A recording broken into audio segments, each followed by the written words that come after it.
हुए वह प्रेम भक्ति प्रदान करते हैं और अविद्या का नाश करते हैं। वैदिक शास्त्र उनके चरित्र का गान करते हैं। हे गुरुदेव, करुणा सिंधु तथा पतित आत्माओं के मित्र, आप सबके गुरु एवं सभी लोगों के जीवन हैं। हे गुरुदेव, मुझ पर दया कीजिए तथा मुझे अपने श्री चरणों की छाया प्रदान कीजिए। आपका यश तीनों लोकों में फैला हुआ है। जगत गुरु श्रील प्रभुपाद की।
जय राधा माधव कुंज बिहारी।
जय राधा माधव कुंज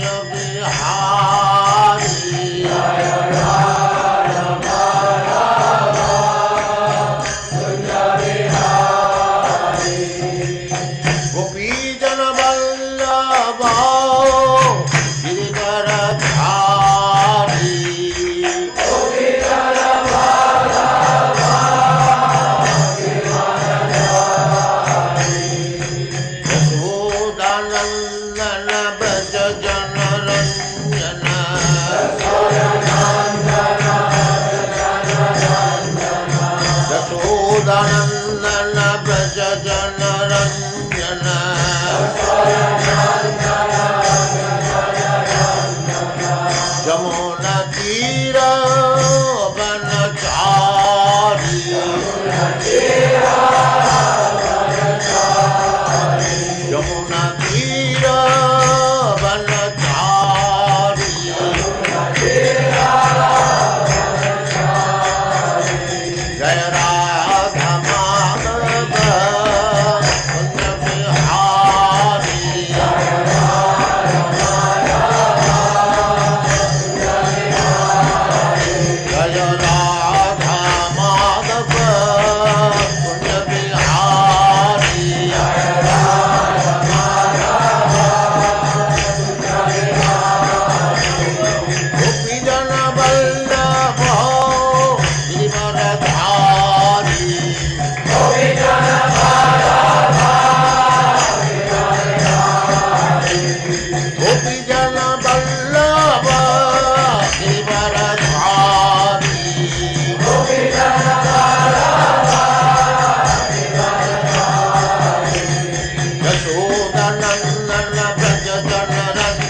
वनचारी जय राधा माधव कुंज बिहारी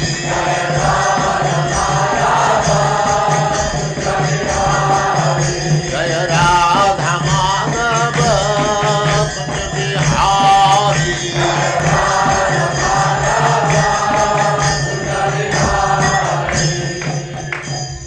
जय उस्मात् परम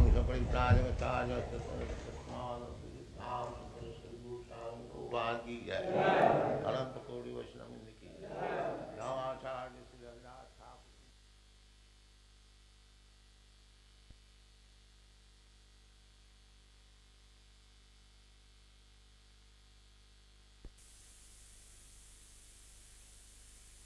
भगवते वासुदेवाय ओम नमो भगवते वासुदेवाय ओम नमो भगवते वासुदेवाय कामो कर्म मन्योर्मन्योर् मदो लोभ शोक मोह भयादयः कर्म बन्धश्च यन् मूल स्वीकुर्यात्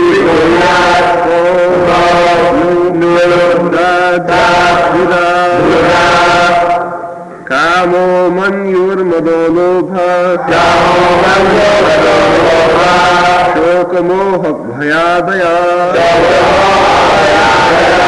कर्मबन्धश्च यन्मूलः स्वीकुर्यात् को नु तद्बुधः कामो मन्योर्मदो लोभः शोकमोह भयादयः कर्मबन्धश्च यन्मूलः स्वीकुर्यात् को नु तद्बुधः कामो मन्योर्मदो लोभः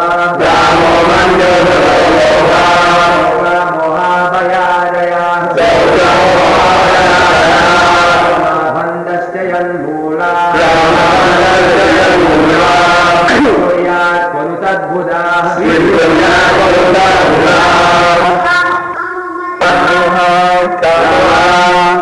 Lust, manyuhu, anger, madaha, pride, lobha, greed, shoka, lamentation, moha, illusion, bhaya, fear, adaya, all these together, karma bandha, bondage to fruitive activities, 𝒍𝒂𝒚𝒔,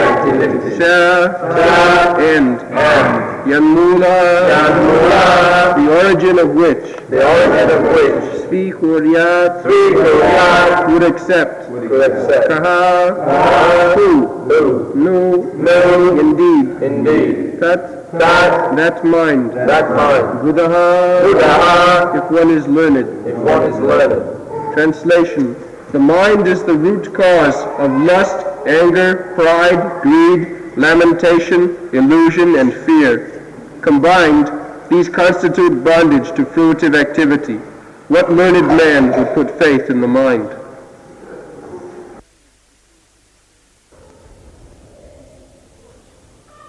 कामवन्नु मधुलेव शोकमोह भयादः कर्मबन्धश्च जन्मूलः स्वीकुर्यात् को नु तद्बुधः.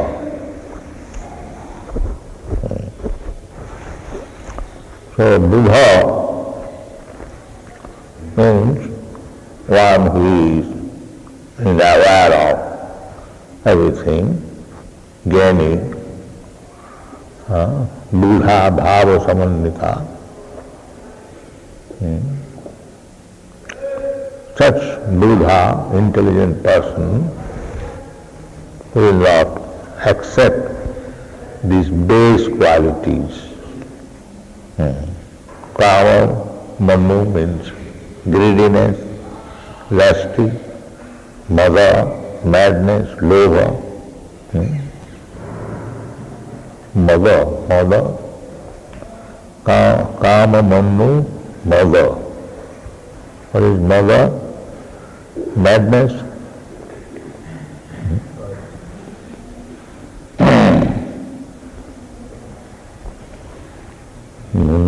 Mother, pride, yes. 𝒂𝒚𝒔, mother, leva, greediness, shoka, lamentation, moha, illusion, bhayāva. Bhayam 𝒍𝒍𝒂𝒏𝒕, 𝒍𝒐. When we are too much materially absorbed, then there is bhaya. Ahara nidra bhaya maithunancha. Samānnametat pasuvīnarāna. So long we are interested in bodily concept of life, these things are manifested. And when we are spiritually identified, so there is no more kāma loka bhaya, soko bhaya bhaya, soko moho bhaya apaha. Spiritually means, advanced means, soko moho bhaya, these things are not existing. These are the symptoms of karma bandha. But if we devote ourselves in the bhakti yoga, in the service of the Lord, then the face of these things will change. The face of these things will change. Kāma, Krishna karma prane.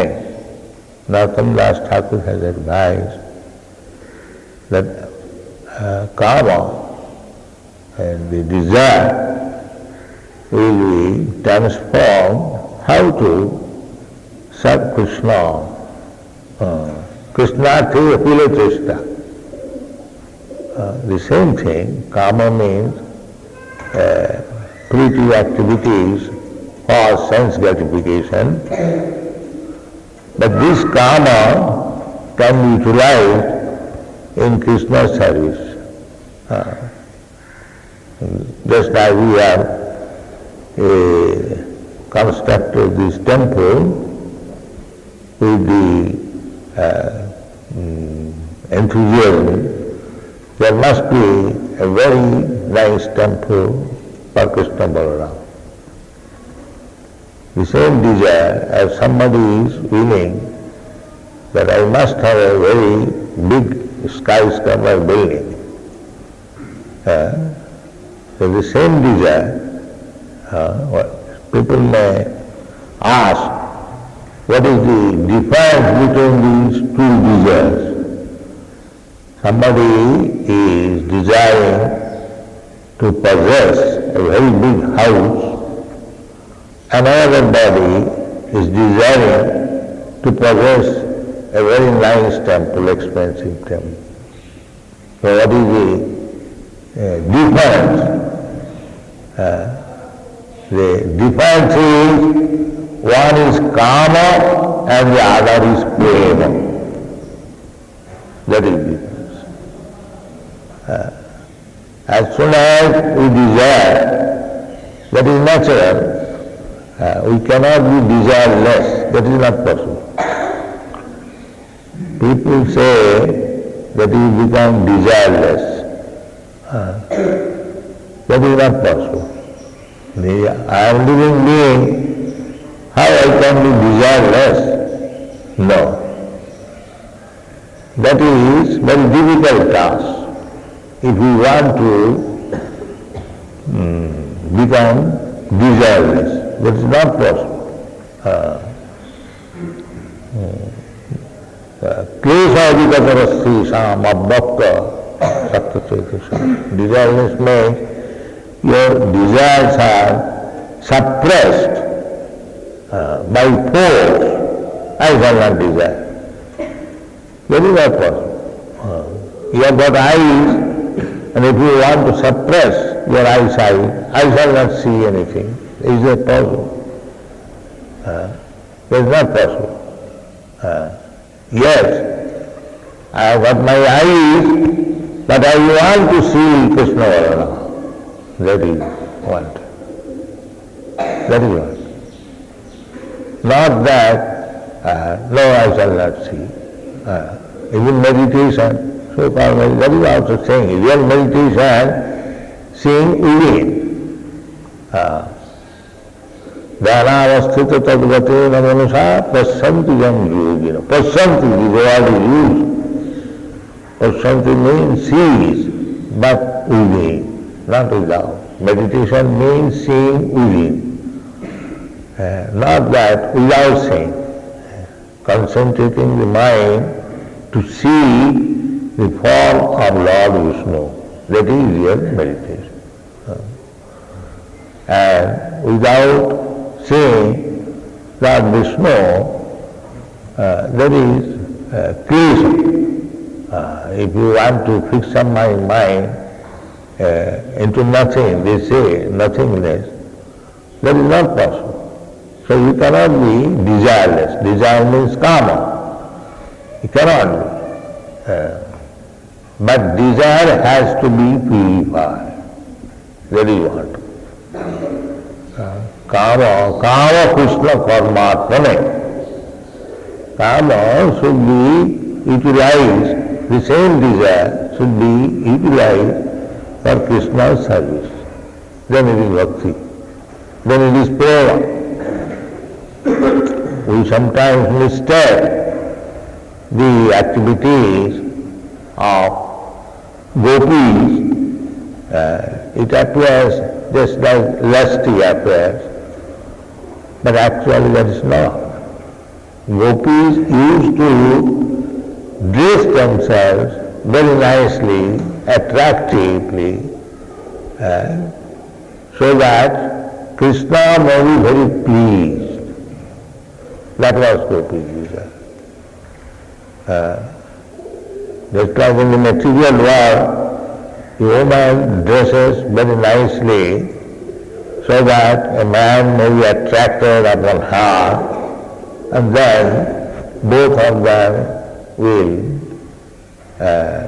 fulfill their sex desire or sensual gratification. That is material. But in the spiritual world, it appears that gopis are dressed very nicely, not for the purpose of our own satisfaction. They want to satisfy Krishna, that if I dress nicely, Krishna will be pleased. So that is plain. And as soon as in the material, nobody wants to please anyone. He wants to please himself, his senses. That is calm. We should understand what is calm and what is pain. So, karma, and the proof is that because in the material world, everyone wants to fulfill his own desire. Therefore, when the desire is not fulfilled, he becomes angry, Mannu. The next stage is Mannu. Mannu means anger. And mother, then pride, then judgment, then soka, these are different states. Lamentation, bhaya, so many things. Now what is the cause? The root cause is karma bandha. Because I am bound up by the resultant action of my past karma. Karmana daivanetrena jantar deha upapatti. By the superior arrangement, according to my karma, I get a body with varieties of kama, krodha, moha, like that. Kama because somebody has got the body of a human being, his karma desires are different from the hogs and pigs because he has got a different body. He has got also karma, and the human body, he has human being, he has got also karma. But one is desiring to have a very palatable dish, and the other is desiring the stool. The different, according to the bodies, the desires are less.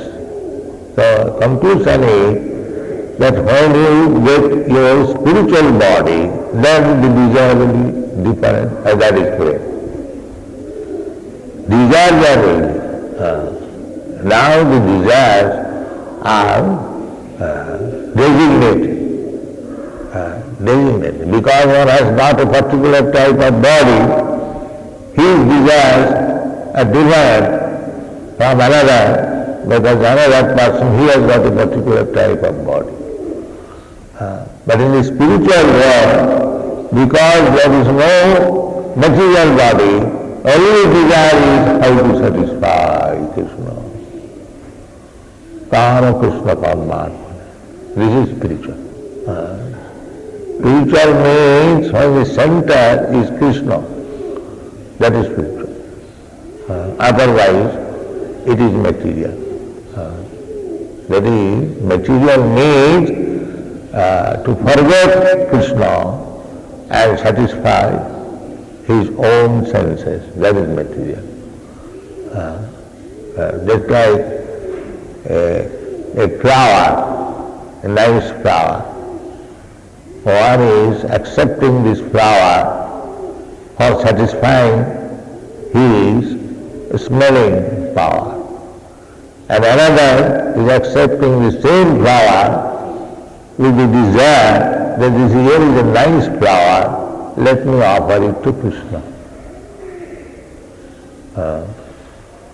So, according to difference of mentality, if Krishna, sabai mana Krishna padaravinda, if we simply engage our mind to Krishna, naturally the flower will be offered to Krishna. In this way, if we lead bhakti yoga, then there is no such thing as to give up. 𝒄𝒉𝒂𝒏𝒕 Hare sambandhi dostuna. To give up, renounce means renounce the mentality of self-gratification. That is renounce. Otherwise, nothing can be renounced, everything can be properly utilized. Kama Krishna 𝒂𝒚𝒔 𝒄𝒉𝒂𝒏𝒕. This Mando means crowd, anger. It can be also utilized. 𝒁𝒑𝒏𝒕. Those are envious of devotees. Just like they are making propaganda in Europe and everything, America. So why this Krishna conscious person should be allowed? So 𝒁𝒑𝒏𝒕. So one should utilize his cruel anger upon these persons. That is what. Kama Krishna �𝒚𝒔 𝒄𝒉𝒂𝒏𝒕.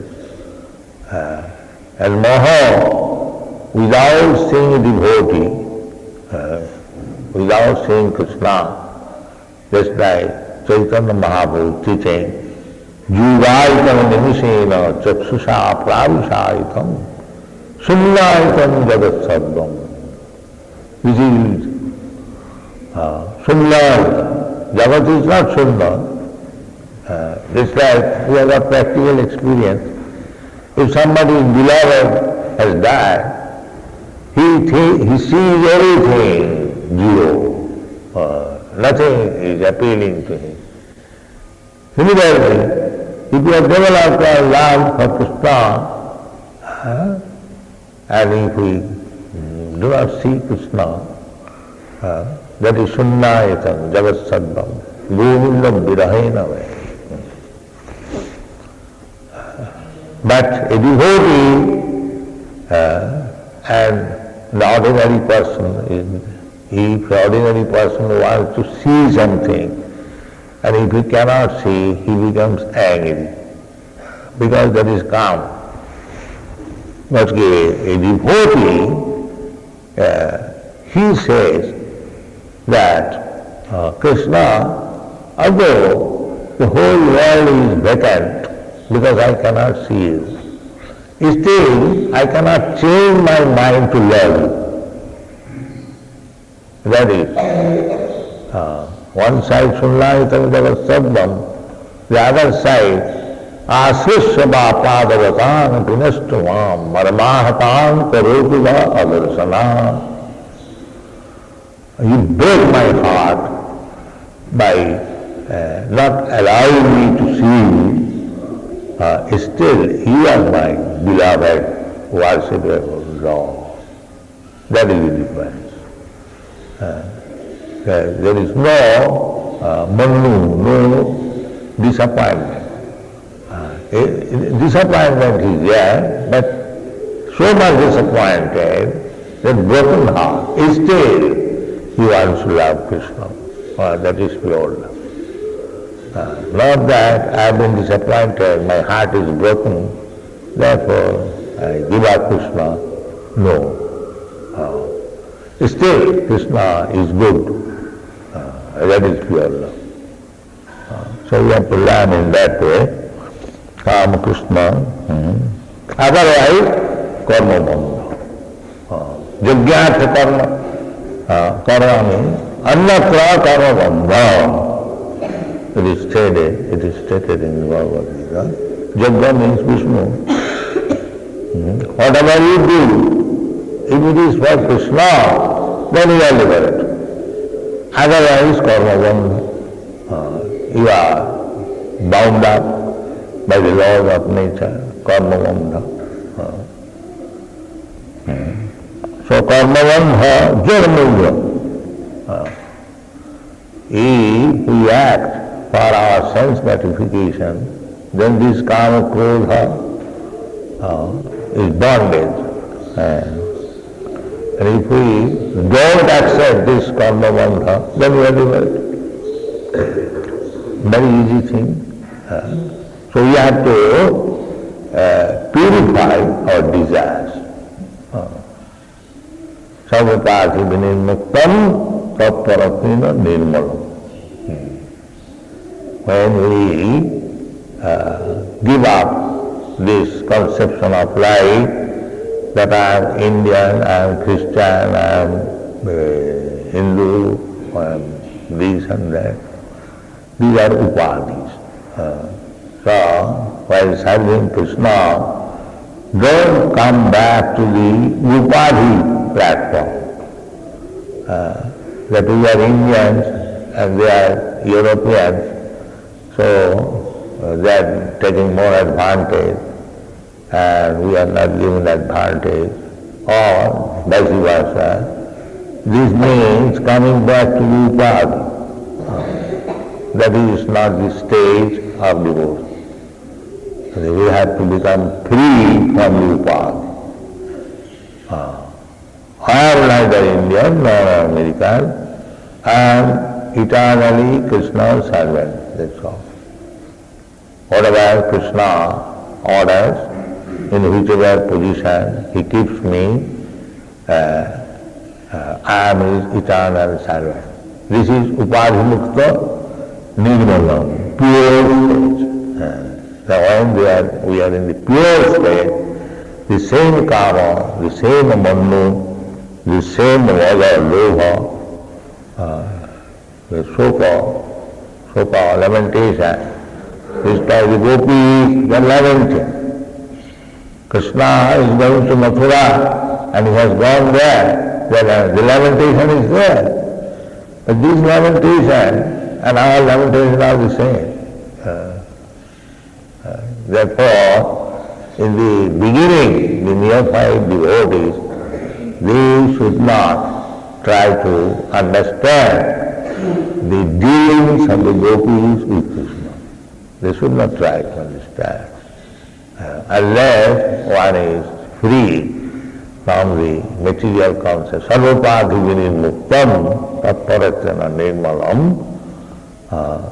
That means we have to execute devotional service in the regulative principle. I cannot follow the regulative principle and I am trying to understand Radha Krishna prayer. This is rascal. This is rascal. Only rascals will do that. He does not see his position, that what is my position? I am still full of lusty desires. My mind is still disturbed by seeing a nice woman, a nice man, and I am discussing Radha Krishna. This is nonsense. Narottam Das Thakur said, 𝒍𝒂𝒚𝒔 𝒍𝒂𝒏𝒕 কবে আমরা বিধর্ম যুগল করেছি। Unless you are expert in devotional service, by practical application of the instruction of Bhaktivedanata Sindhu, 𝒍𝒂𝒚𝒔 then if we are qualified, then someday we may be able to understand what is development, love between Krishna and Radha. Not so suddenly. That is Saurya. Not so suddenly. We should not try to do that. First of all, I must see how much I have become sarvapādhi vinirmuktam, how much I am free from the designational position. Then we shall be able to. Radha Krishna pranaya 𝒍𝒐 allavini shakti asma. The Radha Krishna pranaya, the loving affairs of Radha and Krishna, this is not ordinary thing. When you are seeing Radha Krishna, we are not fit for that. We shall think ourselves as servant of Krishna, eternal servant of Krishna, and with the guidance, ālū-dubbāsram, sadharma-prichā. So if we want to do something, we must inquire from Guru, sadharma-prichā, sadhu-marga-anugamanam. We must follow. We should not manufacture things that this way I shall be able to satisfy Krishna. No. Sadhu-marga-anugamanam. If I discuss about Radha Krishna Leela in my neophyte state, Krishna will be pleased. No. You must first of all purify yourself by the regulative principle, and when you are completely free, then from the material conception, then you understand what is Radha Krishna Leela. Thank you very much.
Reservations. This is our residence, Bhagavad Bhavan. It's a very ordinary, semi-detached property, and by that stage we had been initiated for 6-7 years. This is Mukunda, and what we're anticipating is the arrival of Sri Gurudev, Srila Prabhupada. These are our family friends and have been invited. These are people who visit Bury Place. This is Dr. 𝒂𝒏𝒕, a very well-known medical doctor in a number of medical fields. He is on the right-hand side, along with my father on the left, and we're simply discussing how we individually met Srila Prabhupada. Dr. 𝒂𝒏𝒕, who was a first life member of ISKCON London, had many conversations with Srila Prabhupada, and Srila Prabhupada would often discuss philosophy and medicine. One of the things Srila Prabhupada did in the early days, which the devotees didn't really do too much of, and that was to make contact with his fellow nationals. Obviously, in London, there was a very large, prominent Hindu community who had never heard of the Hare Krishna movement at that time. I think Srila Prabhupada's physical presence, him being in Indian as well, opened up a lot of doors to the Indian Hindu community who might not have otherwise accepted the Hare Krishna movement, simply because they would have been skeptical in thinking, oh, what are these Americans or Europeans practicing this for? But when they met Srila Prabhupada, their minds were changed completely. So if you had a devotee like Kshirodakshayi Vishnu and his wife and his sons, they didn't live in the temple, but they lived in North London in a house which had deities in it, and it showed that you could practice Krishna consciousness outside of the temple environment, and you could do it anywhere, in fact. This is the temple room. This is an example of what Prabhupada blessed us with since the initiation. He installed our deities some time back. For us it was a wonderful homecoming, and I think Srila Prabhupada felt that as well. The dialogues would not be formal, sometimes they would be just as friends or as father and grandfather would have. And whenever we would reciprocate with Srila Prabhupada, whether it was through glances or through singing or through listening, he would just reciprocate and laugh and joke tenfold. Srila Prabhupada would tell us many stories from different parts of Srimad Bhagavatam, and he would intermix accounts of these stories and his own life. And I distinctly recall feeling stories of kindness from Srimad Bhagavatam, gentleness of devotees and clemency. We were always making mistakes, but Srila Prabhupada would have that quality to be forgiving. Though he was communicating Krishna consciousness, it was never in an academic way, or it was never dry or impersonal. It was just full of life. This is Srila Prabhupada sitting down on the Vyasa-san. He spoke a little while, and then he felt that he would like to take a little rest and bath in our place. So my father arranged all the bathing arrangements, and he took massage, and then he took prasadam.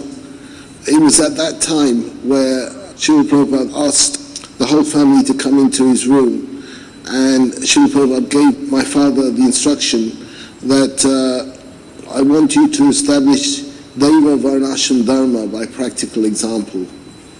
And what he said at this time was that first I came to Kshirodakshayi Vishnu's house as a friend, then I came to Kshirodakshayi's house as a spiritual master, and now I'm coming to his house with Radha and Krishna.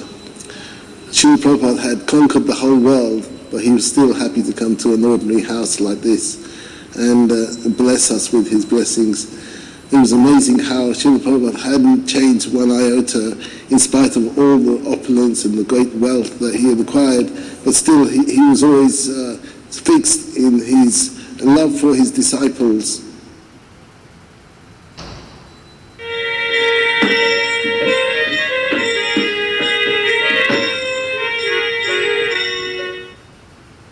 There was talk of the Kumbh Mela, and Srila Prabhupada said it was the most auspicious Kumbh Mela in 144 years.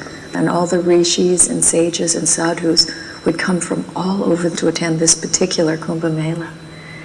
So it became real imperative that we all figure out how to get there. But there was no trains, planes, no way to get in, no way. Everything had been booked for months in advance. So Abhiram knew the manager of the entire train station in Bombay. His name was Mr. Gupta. And so he came in and he saw Srila Prabhupada, and he put on 2 extra cars for the devotees, 1 second-class car and 1 first-class car. And so the devotees were able to go in. And as we were on our way, we were in the coupe right next to Srila Prabhupada and Rameshwar Maharaj, and we were trying so hard to hear. And you could hear their voices, but not what they were saying. But it was so comforting to know Srila Prabhupada was right there. On the way to the festival, and I think it must have been 1 or 2 in the morning, and I suddenly woke up, my eyes just completely snapped open. So I looked around, expecting to see Srila Prabhupada sleeping, but in fact he was up, sitting there, and clearly waiting for me to wake up. He somehow made me wake up. And so he gave me the opportunity to talk with him, and we spoke for hours. And every question I could think of about the world and of world events and events to come, I was asking. We talked about the Cold War and nuclear arms. We talked about many different things. Prabhupada would explain, all from the point of view of absolute knowledge, why the world is always a violent place and why there's always war and misery and pain. So that was helpful for me to just understand that whatever time in the history that you live, these characteristics will always be there. Early 77 in Vancouver, we were going out on Sankirtan, and I was with Kripanidhi Das, and we loaded up a van full of books, and I told Kripanidhi for some reason that day I was going to go alone. And by the end of the day, it was 640 Srimad Bhagavatams and Chaitanya Charitamritas. And then later on in the year, I was in Berkeley, and Radha Ballava had approached me. He was on the train with Prabhupada going to Kumbh Mela at the time.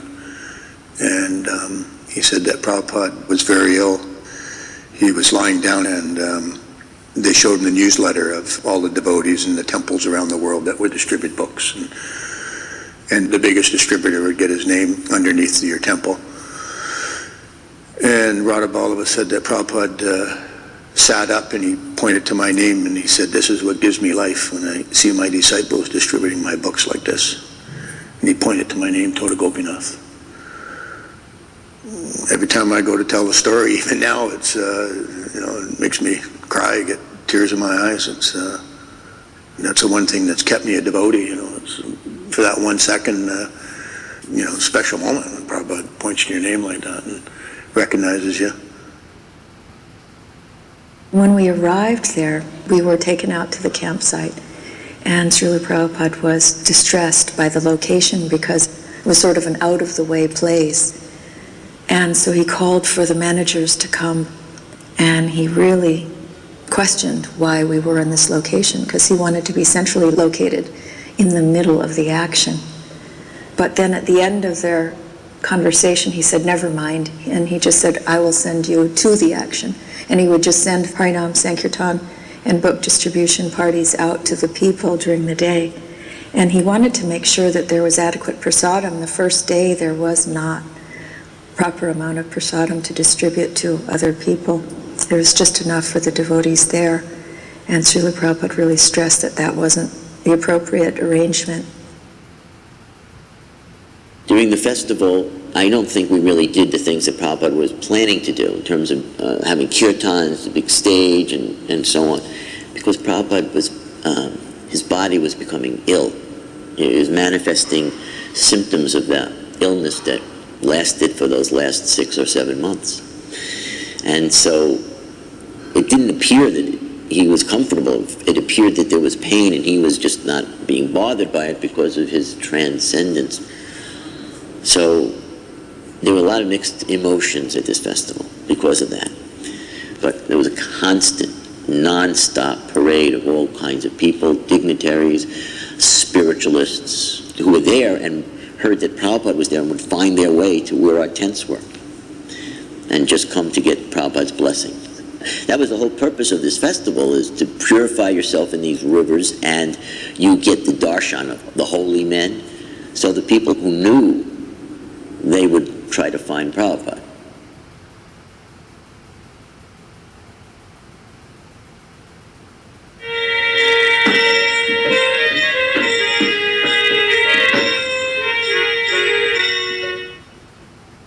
The devotees came from Los Angeles with a new Balaram Mridanga, and they were colorful and lightweight. And everyone was excited about it. This will be the new drum for ISKCON.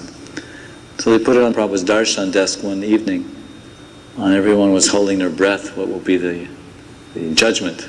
And then he very deftly and expertly hits the mridanga, plays 1 or 2 bowls and tals, dot, dot, dot, and then sits back. And he said very matter-of-factly, "It's dead." All the excitement over that mridanga, Prabhupada dissipated it with 2 words, "It's dead." And we can understand how that it's not so easy to please a spiritual master. Things have to be done correctly and properly, because the whole relationship between the disciple and the guru is one where the guru wants to bring perfection out of our hearts. Like the lady in the village is churning the milk to bring the butter out of the milk. But if she stops halfway and says, "I've done my job, that's enough," then the butter will not appear. So I saw that he was churning everyone in the room, and especially churning the producers of the mridanga. More surrender. Your perfection is not there yet. You have to do more churning to get this final product of the perfect mridanga, or the perfect offering, or the perfectly pure heart.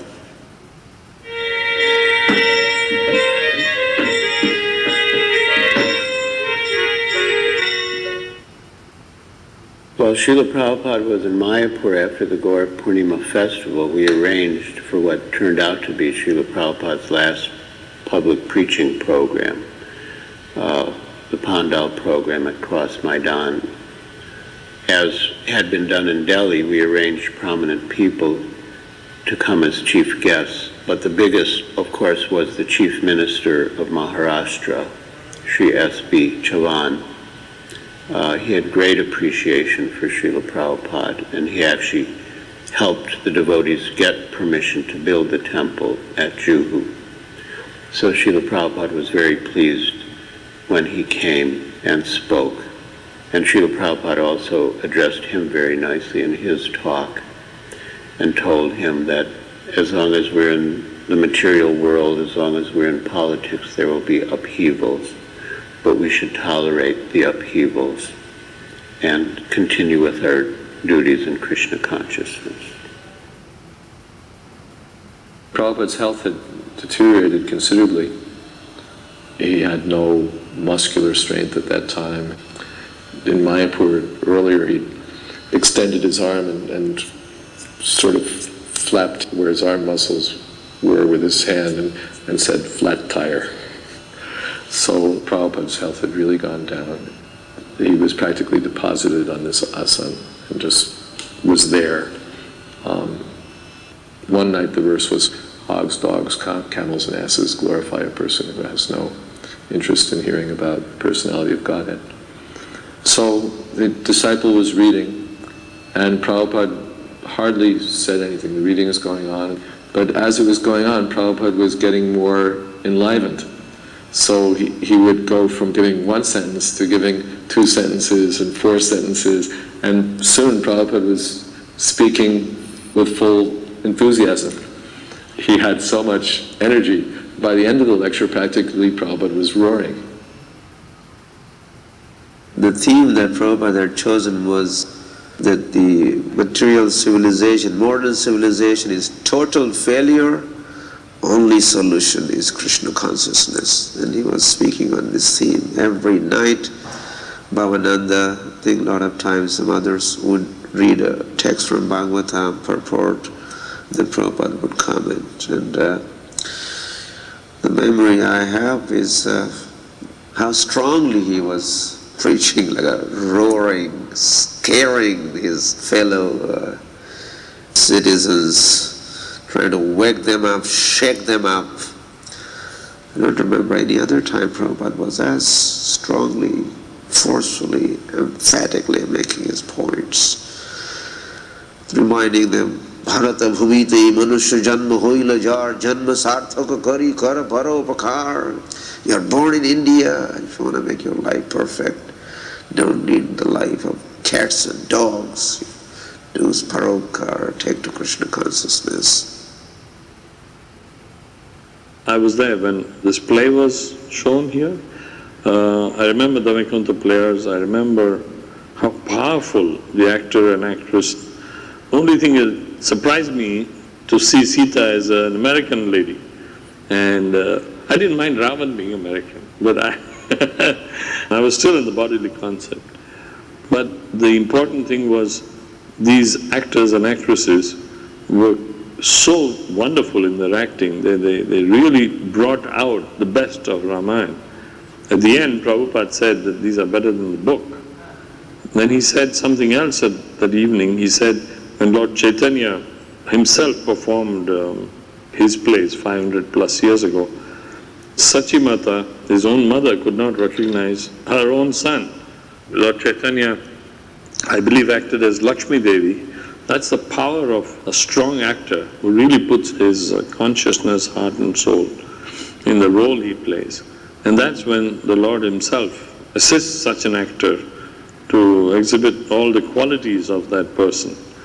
So I observed that, and Prabhupada was extremely happy with these Vaikuntha players. That was obvious at the end of the play.